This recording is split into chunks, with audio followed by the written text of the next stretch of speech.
Olá, eu sou Vinícius Messias e estou no Rio de Janeiro, um dos locais mais lindos dessa cidade, mas pouco conhecido por seus moradores, a Ilha da Gigoia. Neste vídeo da série Água em Unidade de Conservação, projeto aprovado em 2004 na primeira seleção pública do Programa Petrobras Ambiental, vamos falar sobre gestão e monitoramento da água em área protegida, uma das linhas de ação do projeto desenvolvido no Parque Nacional da Tijuca e realizado pelo Instituto Terra Azul. É na Ilha da Gigoia que fica localizado o Instituto, uma organização não governamental fundada em 1997 e que tem como foco do seu trabalho a busca do desenvolvimento humano. O Terra Azul foi formado a partir de 3 eixos estratégicos. O eixo ambiental, que desenvolve projetos nas áreas de gestão de recursos hídricos, gestão de resíduos sólidos e energia. O eixo cultural, nas áreas de formação musical, teatro e dança. E o eixo iniciação profissional, com projetos de inclusão digital, audiovisual e de gestão de pequenos negócios. Garantir água de boa qualidade para o consumo humano e para as diferentes necessidades de manutenção da vida é responsabilidade de todos. O projeto Água em Unidade de Conservação busca colaborar com o alcance dos objetivos declarados pelo Programa Petrobras Ambiental. Promover a conscientização sobre o uso racional dos recursos hídricos, manter a recuperação das paisagens visando o equilíbrio do ciclo hidrológico e promover a questão ambiental voltada para a preservação das espécies ameaçadas. Este vídeo didático tem o objetivo de apresentar a experiência realizada pelo projeto nesta importante unidade de conservação, demonstrando como foi implantada a linha de ação, monitoramento e qualidade da água, partindo de um diagnóstico dos locais de abastecimento, banho e captação de água no interior e no entorno da unidade de conservação, e passando pelas etapas de coleta, análise e divulgação dos resultados aos principais envolvidos. A parceria formada entre o Instituto Terra Azul e a Universidade Federal do Rio de Janeiro foi fundamental para o alcance dos resultados desejados. Agora vamos visitar o Parque Nacional da Tijuca, local onde o projeto é desenvolvido, bem ali, pertinho do Terra Azul. Vamos lá?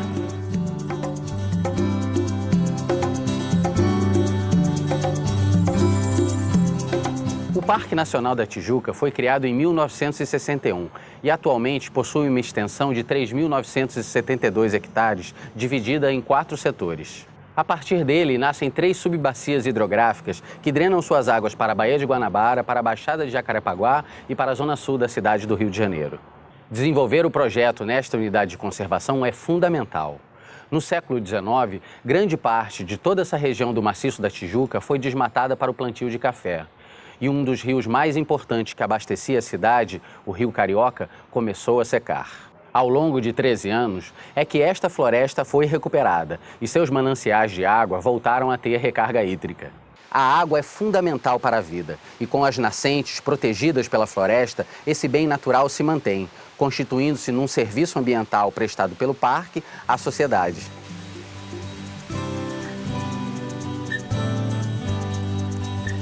Estamos aqui em frente à Cascatinha Toné, uma das belezas naturais mais lindas dessa cidade. E vamos conversar com Ricardo Calmon, que é chefe dessa unidade de conservação.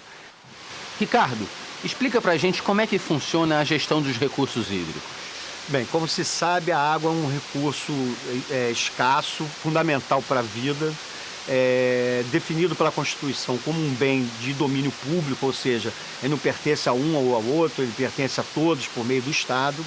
E foi definido, então, em complemento à Constituição, a Política Nacional de Gestão dos Recursos Hídricos, e que define diversos instrumentos exatamente com o objetivo de preservar essa água, de induzir ao uso adequado da água e preservá-la para as futuras gerações, né? Entre os instrumentos, um fundamental é a figura da outorga, ou seja, a pessoa, o particular ou a empresa que queira fazer uso da água, furar um poço, captar para a agricultura, para qualquer atividade econômica ou consumo humano, necessariamente precisa de uma espécie de autorização, de permissão, dado pelo poder público, que é a outorga. Outra questão importante é a cobrança pelo uso da água. A água, como bem escasso, ela tem valor econômico. E é importante que haja essa cobrança pelo poder público para ajudar na gestão e também para gerar os recursos necessários para a conservação e recuperação dos mananciais. E como é que é feita essa gestão dos recursos? Ela obedece à lógica das bacias hidrográficas. Ela vai observar exatamente como é que esses corpos hídricos são formados na natureza, de acordo com os elementos da própria geografia. Ou seja, se eu tenho um determinado corpo hídrico que recebe contribuição de diversos outros corpos dentro de um determinado vale, dentro de determinada bacia, a gestão tem que ser feita olhando esse conjunto de contribuições para poder proteger o conjunto. Então, o conjunto dos atores do Estado, município, sociedade, produtores que estão naquela bacia hidrográfica participa, né, dessa gestão do recurso hídrico. Então, essa é uma inovação também importante. Então é fundamental a preservação dessa água que sai da floresta, né, como também é fundamental que haja a preservação desse manancial todo, quando sai daqui limpa, para que não polua até seu destino final. Garantir a qualidade e a quantidade da água em áreas protegidas parece não ser muito difícil, com tantas leis, órgãos e instâncias responsáveis pela sua segurança. Entretanto, certas unidades sofrem pressões urbanas de todos os tipos. Pressões para a captação de água de forma irregular que contaminam suas nascentes. Unidades de proteção integral, como é o caso do Parque Nacional da Tijuca, que possibilitam a realização de atividades de lazer e oferecem acesso à água para consumo de seus visitantes, devem ter cuidado com a qualidade das suas águas. Conhecer, gerenciar e monitorar são ações fundamentais para a boa gestão ambiental em unidades de conservação. Em 2005, o Instituto Terra Azul contratou profissionais especializados para desenvolver estudos com foco na caracterização das microbacias hidrográficas, definir os serviços ambientais e colaborar com a elaboração de metodologia de valoração econômica para o pagamento pela proteção dos recursos hídricos por meio de instrumentos normativos e legais. Iniciou também, através do Instituto de Química, um amplo diagnóstico das fontes históricas e dos locais de abastecimento e banho no entorno da unidade de conservação. A partir daqui, vamos conhecer então como se deu o primeiro passo implantado pelo projeto, o diagnóstico. Inicialmente, o projeto Água em Unidade de Conservação realizou um grande diagnóstico para avaliar as condições da estrutura de abastecimento no Parque Nacional da Tijuca, bem como das fontes que historicamente servem a usuários, moradores do entorno e visitantes. A situação inicial encontrada apontou para a necessidade de manutenção do sistema de captação de várias fontes e bicas, além da necessidade também de melhorias, tais como desassoreamento de lagos, contenção de encosta das trilhas por falhas no sistema de drenagem e muito mais. A partir das intervenções e melhorias realizadas, o projeto passou a monitorar a qualidade da água em 63 pontos durante os 2 primeiros anos do projeto. Atualmente, monitora 15 locais dentro e no entorno da unidade de conservação, considerados de grande relevância para o parque. São cerca de 28 parâmetros físicos, químicos e biológicos, gerando mais de 300 análises mensais. Acabamos de encontrar a equipe do Laboratório de Desenvolvimento Analítico do Instituto de Química da UFRJ. Professor Delmo Wassmann, o senhor poderia nos explicar por que realizar um diagnóstico e para que servem os dados coletados? O diagnóstico é uma etapa fundamental, uma ação de gestão importantíssima nas unidades de conservação. O diagnóstico feito aqui no Parque Nacional da Tijuca, desde o primeiro ciclo do projeto Água em Unidade de Conservação, envolveu a documentação fotográfica da disponibilidade do recurso hídrico, desde a nascente propriamente dita até a fonte ou local de banho ou local de uso pelos visitantes e funcionários. E nesse diagnóstico foi considerado a proximidade das trilhas com acesso de público, né, que evidentemente poderia provocar qualquer alteração nas características e qualidade das águas, e essas águas coletadas foram analisadas em loco e no laboratório do Instituto de Química da UFRJ. Agora vamos ver o procedimento correto para se fazer uma coleta de água. O Jonatas vai iniciar a coleta da amostra para análise microbiológica. Ele vai desinfectar a bica com uma solução de iodo, uma solução alcoólica de iodo, e vai coletar esta amostra para um frasco esterilizado. Essa amostra irá para o laboratório, será incubada pelo menos 24 horas a 35 graus e depois daremos continuidade ao procedimento recomendado internacionalmente. A segunda amostra ele fará, como nós falamos na química, vamos rinçar o recipiente pelo menos 2, 3 vezes e vai coletar a amostra. Essa amostra será utilizada para a caracterização da presença de metais e não metais que podem ser tóxicos ou causar danos à saúde do ser humano. Essa análise será efetuada em aparelhos sofisticados de alto custo. Na verdade, o projeto Água e Unidade de Conservação determina 29 parâmetros, quando a legislação, a Anvisa, recomenda pelo menos 5 para permitir o uso em unidade de conservação, como nós estamos verificando. A outra etapa, como eu tinha destacado, são determinados em loco, e ele vai usar um aparelho, multiparâmetro para determinação do pH, da temperatura, da condutividade elétrica e dos sólidos totais dissolvidos. Esses parâmetros são indicativos da qualidade da água e associado com outros parâmetros determinados no laboratório, permitirão ao laboratório assegurar a qualidade da água. Obrigado, professor. Recolhidas as amostras, o próximo passo é a análise. Vamos para o laboratório do Instituto de Química, na cidade universitária, para entendermos como é realizada essa ação. As amostras coletadas são encaminhadas ao laboratório para serem analisadas por equipamentos de alta precisão, por meio de métodos tais como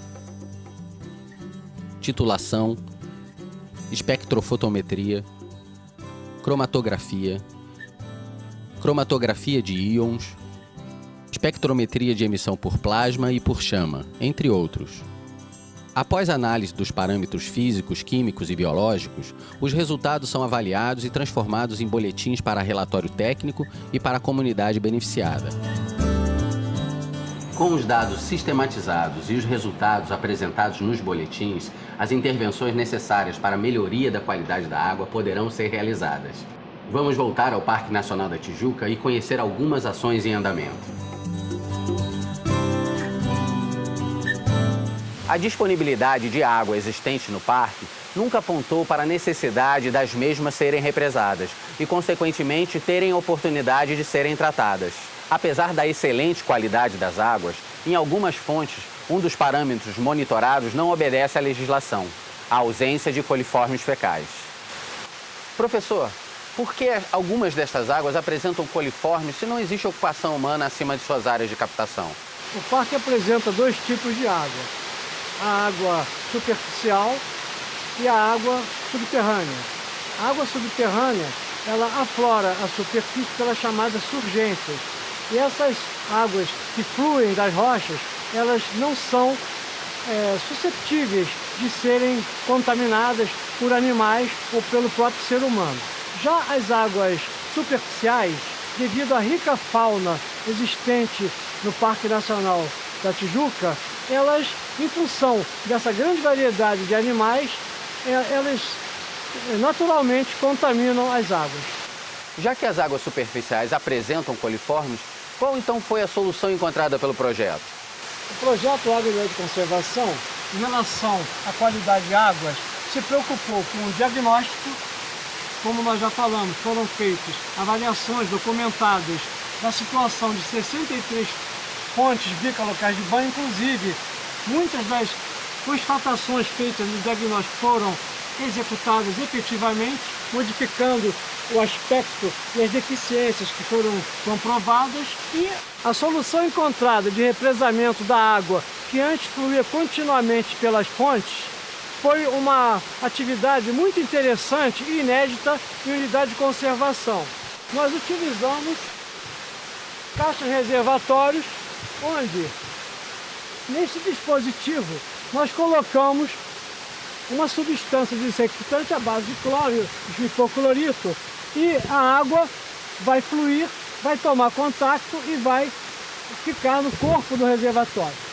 À medida que essa água for sendo consumida, evidentemente a boia ficará nessa posição. Quando não houver consumo, ela ficará para a posição inicial, impedindo o consumo do agente desinfectante. Esse sistema é muito interessante. A caixa, ela foi pintada de verde para não agredir ao meio ambiente e ela chega, em certos momentos, a não ser perceptível, até pela equipe, que tem que voltar atrás e procurar na mata, em pontos selecionados, onde elas se encontram.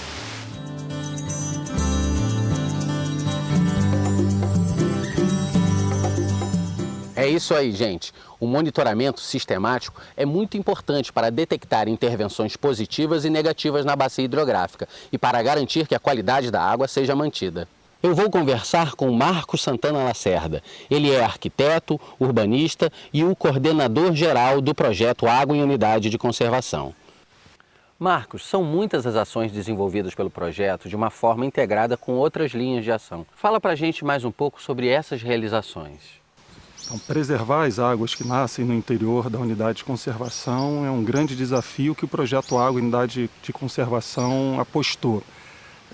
Hoje, o Parque Nacional da Tijuca possui uma grande série histórica aí de quase 3 anos de monitoramento contínuo. Todo mês aqui o Instituto de Química vem, realiza a coleta, análise e gera parâmetros importantes para o planejamento de intervenções necessárias para garantir a qualidade da água aqui na unidade de conservação. A linha que o Instituto de Química então colabora, ele após a análise de água, ele emite boletins com os resultados alcançados por essa análise e é possível fazer com que a linha de educação ambiental, trabalhada com jovens moradores das comunidades do entorno, possam ser dialogadas, discutidas, apresentadas aos seus moradores, demonstrando a necessidade de maior cuidado com o lançamento de resíduo sólido, do próprio esgoto também que é produzido nas suas residências. Também, de forma bastante positiva, o trabalho desenvolvido pelo monitoramento de água colabora para as intervenções na área de manejo, de reflorestamento, apontando a situação existente em cada trecho da unidade, fazendo com que as ações de reflorestamento possam ser focadas para garantir ainda também o abastecimento das nascentes e dos cursos d'água que dela nascem. Mas não para por aí só não. Na verdade, em 2005 e 2006, esse trabalho também colaborou para um grande estudo realizado no interior da unidade, fazendo com que a avaliação do volume de água, a avaliação da quantidade de água que é produzida no interior do parque, versus a quantidade de água captada também no interior do parque, pudesse gerar um modelo matemático de valoração da água que aqui é captada. São avanços bastante importantes, eu diria assim, hoje no âmbito nacional, porque todo esse estudo tem sido passado também para outras unidades, para a Agência Nacional de Água, trabalhando então um novo modelo também de captação de água em unidades de conservação, como essa que é um parque nacional, onde, segundo a legislação, seria impossível a realização desta captação de água. Então a linha de monitoramento ela é o eixo básico do projeto Água Unidade de Conservação dentro do Parque Nacional da Tijuca. As ações desenvolvidas pela linha Monitoramento e Qualidade da Água estão completamente interligadas com aquelas realizadas pelas linhas Proteção, Manejo e Recuperação da Flora e do Solo, Educação Ambiental e Comunicação. Por isso, não deixe de assistir aos outros vídeos da série Água em Unidade de Conservação. Faça parte da rede de proteção ao Parque Nacional da Tijuca. Sem ele, o rio seca. Entre no site e cadastre-se.